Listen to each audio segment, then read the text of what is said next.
Venganza del corazón, capítulo 7, de Bárbara Cartland. Magnolia la miró de arriba a abajo de una forma insultante, antes de terminar. Regrese de donde vino y encuentre a otro hombre. No conseguirá al mío. No sé de qué me habla, exclamó Nadia. Pero Magnolia dio media vuelta y se dirigió hacia la puerta, caminando con lentitud, casi como una serpiente. La puerta se cerró tras ella. Nadia se quedó sola, y al principio no pudo creer que lo que había ocurrido fuera verdad. Entonces pensó que podía comprender por qué Warren había amado tanto a esa mujer, hasta el punto de querer morir cuando ella lo dejó. Podía entender cómo, con una mujer como esa, el amor no podía ser un remanso de paz, sino un fuego ardiente que los consumiría a los dos, y que, cuando esa pasión desapareciera, los dejaría exhaustos, sumidos en la desesperación. Ahora puedo comprender, dijo Nadia para sí en voz muy baja. Pero, ¿por qué, si ella aún lo desea, me necesita a mí? Todo parecía incomprensible.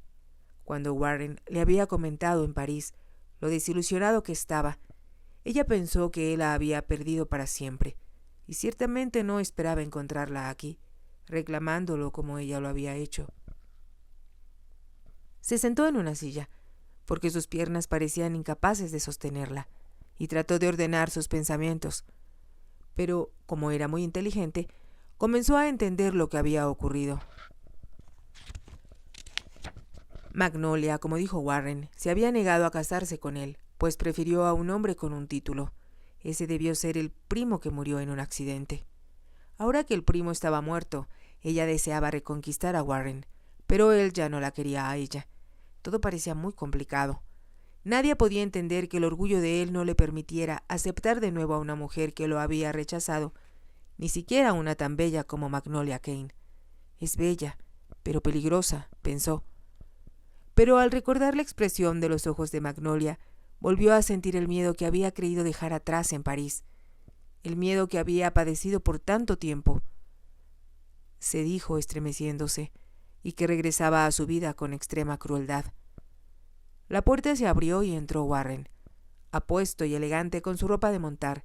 Llevaba puestas unas brillantes botas y una chaqueta de pana. Sin darse cuenta, Nadia dejó escapar un pequeño grito de susto. «¿Pensaba en usted?» Warren cerró la puerta y caminó hacia ella. «¿Qué hacía esa mujer aquí?», preguntó. «¿La ha molestado?» ¿Cómo supo que ella estuvo aquí? Vi su carruaje cuando se alejaba, y supe que habría venido a molestar a mi madre o a usted. Su madre no baja aún de sus habitaciones. Entonces la vio a usted, Nadia. ¿Qué le dijo?» Como él hablaba con energía, Nadia se estremeció y su rostro se tornó muy pálido. Warren, comprendiendo, dijo en un tono muy diferente: «Está disgustada y eso es lo último que yo hubiera deseado. Lo siento mucho, Nadia. Debí suponer que esto iba a ocurrir. Pero ¿cómo podía usted? Le dije a ella que abandonara mi casa y se enfadó mucho. Y como agregué que nosotros estábamos comprometidos, vino aquí a descargar su ira. Ella es muy bella. En un tiempo lo pensé así. ¿Y ahora?» Nadia lo miró y, para su sorpresa, vio que él sonreía. «Ya no tiene el menor poder de molestarme». «Me alegro». «Pero la ha molestado a usted y eso es imperdonable». «No, ya estoy bien. Lo que pasó es que ella resultó un poco aterradora y dijo que usted le pertenecía». «Se equivoca por completo. Quizá no debiera hablarle a usted así, pero como me está ayudando será mejor que sepa la verdad. Tuve miedo de que, cuando la volviera a ver, ella lograra envolverme en sus redes de nuevo. ¿Y no ocurrió así?» Warren recordó que los labios de Magnolia lo habían dejado impávido y exclamó: «Soy libre, total y completamente libre». Se acercó a la ventana y miró hacia el jardín lleno de sol, pensando que aquel bello espectáculo le pertenecía, lo mismo que la casa, el lago y los venados que dormían bajo los grandes robles. Ahora sintió que podría disfrutarlo sin que hubiera ninguna sombra sobre su felicidad. A sus espaldas, una voz suave dijo de pronto: «Quizá ya no me necesite y yo deba marcharme». Él vio los ojos de Nadia, que lo miraban inquisitivos, y comprendió que ella tenía miedo de que él dispusiera que se marchara de inmediato. Por supuesto que la quiero aquí, dijo Warren. Nada podría ser más desastroso que el que Magnolia sospechara, siquiera por un momento, que la traje a esta casa solo para molestarla a ella. Desea que me quede. Necesito que se quede. Ese fue nuestro trato, si lo recuerda. Dije que se quedaría hasta que yo lo considerara necesario. Y de verdad es necesario. ¿No lo dice solo para ayudarme? La necesito aquí, repuso él, y sé que estoy siendo muy egoísta al retenerla. Como la expresión de alivio que asomó el rostro de ella era muy emotiva, añadió: cuando estuve en el ejército aprendí que jamás se debe subestimar al enemigo, y tengo la sensación de que Magnolia no va a ceder fácilmente. Eso pensé yo también, observó Nadia. Pero ¿está seguro de que ella no puede hacerle daño? Por supuesto que no. Solo hubiera podido herir a mi corazón, como lo hizo antes. Y ahora voy a divertirme sin volver a pensar en ella. Pero aunque eso no suceda, pienso que aún pudiera ser peligrosa para usted. Tonterías, exclamó Warren. Nos estamos asustando con fantasías, como solía pasarme cuando era niño. A mí también solía pasarme lo mismo, contestó Nadia riendo. Él vio que una nube empañaba el rostro de ella y comprendió que esos temores aún persistían. Quería preguntarle acerca de ello, pero comprendió que sería un error. Quizá algún día ella confiara en él, pero, por el momento, respetaría sus deseos de mantener su secreto. En su lugar, dijo: le voy a pedir que coma con nosotros, para que conozca a mis parientes. Muchos de ellos ya se encuentran aquí y conocerá el resto durante la cena. Pero ahora, como tenemos tiempo libre, pensé que quizá le gustaría pasear un poco por la finca y conocer mi casa. Nadia juntó las manos. De veras podremos conocerla. La estoy invitando a venir conmigo. No me tardaré ni un minuto en traer mi sombrero. Estoy dispuesto a esperar, respondió él, pero no se demore más de lo necesario. Ella no le contestó y salió corriendo de la habitación, y él escuchó sus pasos que atravesaban el vestíbulo. Warren sonrió, pensando que, aunque ambos habían sostenido una seria conversación, ella a veces era espontánea e impulsiva, casi como una niña. Fue inteligente de mi parte haberla traído aquí, se dijo, reflexionando que eso haría mucho más fácil deshacerse de Magnolia. Se preguntó qué pensarían sus parientes de Nadia, y estuvo seguro de que la considerarían mucho más adecuada que Magnolia para convertirse en la marquesa de Bookwood. Era consciente de que las mujeres siempre miraban a Magnolia con recelo, cuando no con franca enemistad. Era demasiado bonita y espectacular, de una forma que a ellos les parecía un poco inmodesta y teatral. Por tradición, la marquesa de Bookwood debía ser bella, pero con la dignidad que se deriva de ser muy bien educada, lo que los sirvientes describirían como propiamente una dama. Y por contraste, así era exactamente como Nadia se veía, de modo que Warren se preguntó quiénes serían los Charrington y cómo era posible que ella y su madre casi hubieran muerto de hambre. Charrington no era un apellido poco usual, pero él no pudo recordar si alguna vez había oído mencionar a alguien que lo llevara. Voy a preguntarle a mis amigos, decidió, y cuando vaya a Londres hablaré con el secretario de White's. Sabía que aquel hombre tenía los antecedentes de cada miembro en la punta de los dedos.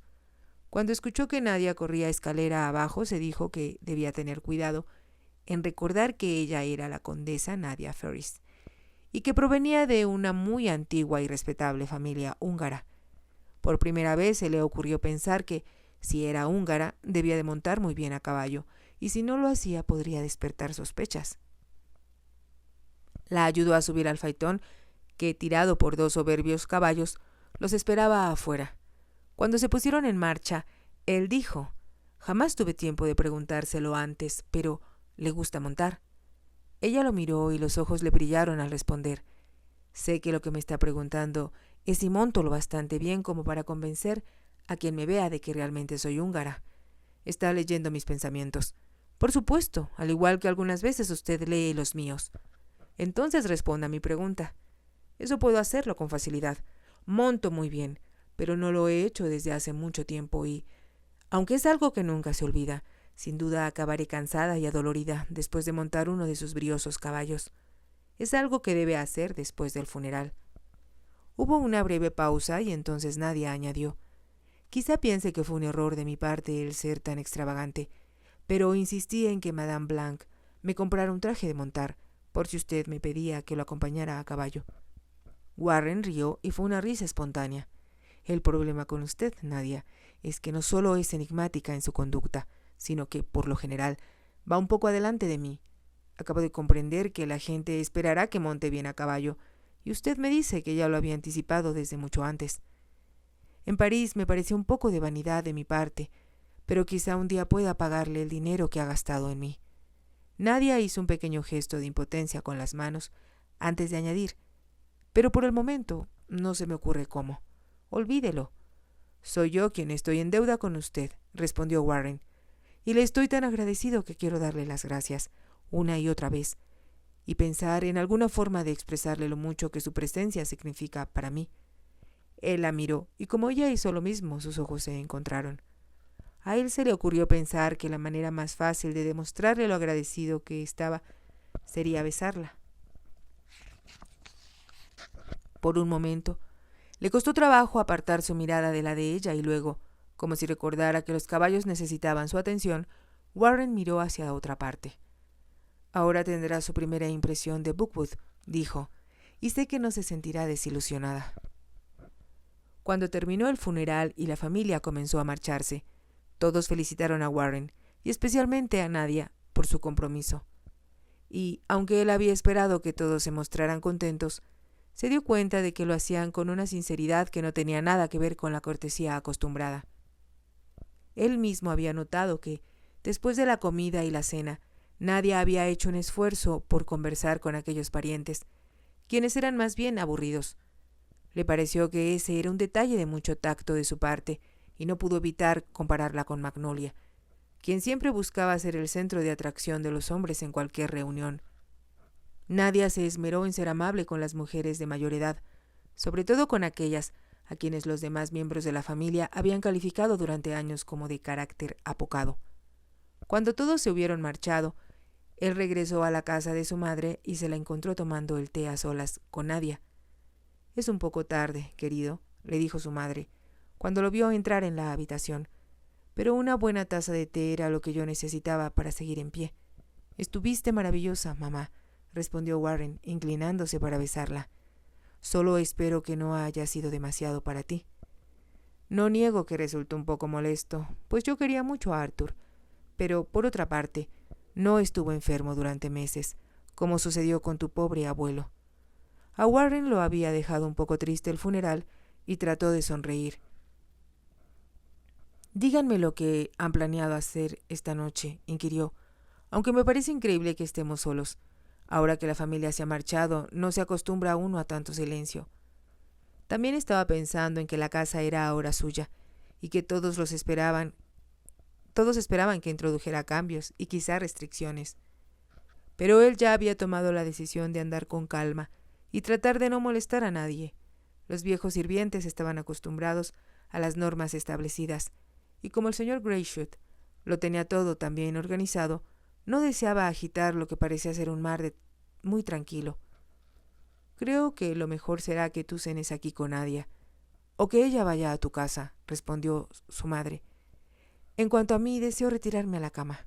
«¿No estarás demasiado cansada?», preguntó Warren. «No, querido, pero detesto los funerales, y muchos de los parientes me parecieron insoportables». Nadia rió con una risa muy agradable. «Quizá hubieran resultado más simpáticos si no hubieran estado todos vestidos de negro», comentó. «Mi padre siempre odió el negro, decía que era un color tenebroso, que solo le quedaba bien a la gente deprimida». Sus ojos se encontraron con los de Warren, y ambos recordaron que Madame Blanc había dicho que las mujeres de luto parecían cuervos negros. «Creo que, como los cocineros tuvieron mucho trabajo preparando alimentos para tanta gente, será mejor que cene aquí, mamá», dijo Warren. «Muy bien, querido. Así como yo estaré arriba, Nadia no estará sola en casa contigo, lo cual evitará las usuales murmuraciones. Lo cierto es que les ha dado mucho de qué hablar por el momento», observó Warren. Sus ojos se oscurecieron al recordar que lo mismo era cierto respecto a Magnolia. Era increíble, pero había asistido al funeral, a pesar de que él se la imaginaba de regreso en Londres. Cuando todos estaban sentados y el sermón a punto de comenzar, ella había aparecido en la puerta. Uno de los ujieres se adelantó, y como Warren no había dado ninguna orden al respecto, fue conducida a las bancas reservadas para la familia y acomodada justamente detrás de él. Era evidente que venía decidida a que todos se fijaran en ella, pues vestía de una manera que llamaba la atención, tanto de los hombres como de las mujeres. Su vestido era tan elegante como el que llevaba el día anterior, pero mucho más elaborado. Destacaba su figura del mismo modo, y el largo velo que caía de su pequeño sombrero y que le cubría la cara era más apropiado para una viuda que para una simple doliente. Warren, aunque solo la miró un momento, estuvo seguro de que era el mismo vestido que había usado para el funeral de Raymond, con los mismos resultados sensacionalistas. Cuando ella se arrodilló detrás de él, Warren había podido sentir la fragancia de su perfume, y durante toda la ceremonia sintió como si los ojos de Magnolia le estuvieran perforando la espalda y, aunque trató de ignorarla, no pudo hacerlo. El ataúd había sido cargado en hombros por soldados del regimiento del condado, del cual el marqués había sido coronel en jefe. Warren caminó detrás y se dio cuenta de que Magnolia se había colocado al frente de todos los dolientes. Fue entonces cuando notó que ella llevaba en la mano un pequeño ramo de orquídeas blancas, y cuando el ataúd fue bajado a la tumba, ella, con un gesto dramático, dejó caer las flores encima. Luego se había llevado las manos a la cara y, tambaleándose, pareció estar a punto de desmayarse. Como se encontraba cerca de él, Warren la sostuvo instintivamente para evitar que cayera sobre la tumba. Pero cuando la llevaba en brazos, notó una leve sonrisa en los labios de ella que le indicó que estaba fingiendo, y se apresuró a ponerla al cuidado de otro miembro de la familia. Le enfurecía que ella hubiera llevado a cabo aquella escena tan teatral. Todos exagerarían al contarla y, para colmo de males, también sería mencionada en la prensa local. Después de aquel comportamiento escandaloso, no le había sorprendido, al regresar a la casa, encontrar a Magnolia en el salón, recostada en una cómoda silla, mientras una sirvienta le alcanzaba las sales aromáticas. Él no hizo ningún intento por hablar con ella, pero otros miembros de la familia se le acercaron, y Warren pudo escuchar cómo se lamentaba sobre lo mucho que iba a extrañar al marqués. Siempre fue tan amable conmigo, le había escuchado decir, y no solo voy a extrañarlo a él, sino también a esta casa. Siento como si fuera mi hogar y no soporto perderla. Las últimas palabras fueron pronunciadas con un ligero y muy convincente sollozo. Warren recordó que uno o dos de sus parientes lo habían mirado de una manera muy significativa, como indicando que él tenía la respuesta a los problemas de Magnolia. Después de la comida, Magnolia se despidió por fin, logrando llamar la atención de todos por última vez, y cuando se hubo marchado, Warren dejó escapar un suspiro de alivio. Ahora no tiene ningún pretexto para regresar, se dijo, aunque tenía el presentimiento de que lo intentaría. En aquel momento deseó haber invitado a Nadia a la comida, para que quedara muy claro que la fecha de su matrimonio se anunciaría muy pronto. Pero como ella había conocido a toda la familia el día anterior, le había parecido innecesario que fingiera estar de luto por el marqués, a quien no había conocido. Por lo tanto, en cuanto Magnolia se hubo marchado, hizo hincapié en decirle a todos sus parientes: «Espero que cuando vuelvan a visitarnos las circunstancias sean mucho más felices». Ellos comprendieron lo que él quería decir, y la mayoría respondió en el acto: «¿Te refieres a tu boda, Warren querido? Quizá deberíamos celebrar una fiesta de compromiso antes», dijo él con una sonrisa. «No puede ser un baile, por supuesto, pero quizá una fiesta en el jardín o una recepción a principios de agosto». «Esperaremos ansiosos», habían exclamado todos. Él sabía que, para toda la familia, una fiesta en Bookwood era siempre recibida como algo muy agradable. Ahora, mirando a Nadia sentada al otro lado de la mesa de té, pensó en lo atractiva que estaba con un vestido que parecía sencillo, pero que tenía la elegancia que solo Francia sabe crear para las mujeres. Aún estaba muy delgada, pero tenía ahora en las mejillas un color que no existía antes, y brillaba en sus ojos una luz que parecía provenir del sol. «Mañana tengo que visitar las granjas», dijo él, «así que sugiero que me acompañe en el recorrido a caballo. No fue necesario que nadie hablara para demostrar su entusiasmo, pues de la expresión de su rostro lo dijo todo. Entonces, la madre de Warren observó: «Sé lo encantados que estarán todos de conocer a Nadia, pero si vas a una granja deberás visitarlas todas, o de lo contrario, las demás se sentirán menospreciadas». «Ya había pensado en eso», respondió Warren. «Recuerdo que cuando yo era niño y visitaba las granjas, ellos siempre me decían: «No hemos visto a su madre últimamente. Dígale que aquí tengo para ella un tarro de jalea hecha en casa». Su madre rió al escucharlo y dijo: «Oh, si no era un frasco de pepinillos, o de miel, o un pedazo de jamón recién curado. La gente de aquí ha sido siempre tan generosa». Extendió la mano para tocar a Nadia en el brazo. «Sé que la van a querer mucho, querida. Hoy me di cuenta de cómo se ocupaba de los miembros más viejos de la familia. Mamá siempre decía que, si en una fiesta alguien se quedaba solo, eso quería decir que uno era una mala anfitriona. Eso es cierto, pero la mayoría de los jóvenes están demasiado ocupados pensando en sí mismos, como para ocuparse de las personas mayores». La manera de hablar de su madre le indicó a Warren lo mucho que Nadia le agradaba, y se felicitó a sí mismo por haber encontrado a alguien que representara también el papel de su prometida. Si te ha gustado, te invito a que te suscribas, a que me regales un me gusta y actives la campanita para que puedas seguir escuchando esta historia y muchas más. Gracias.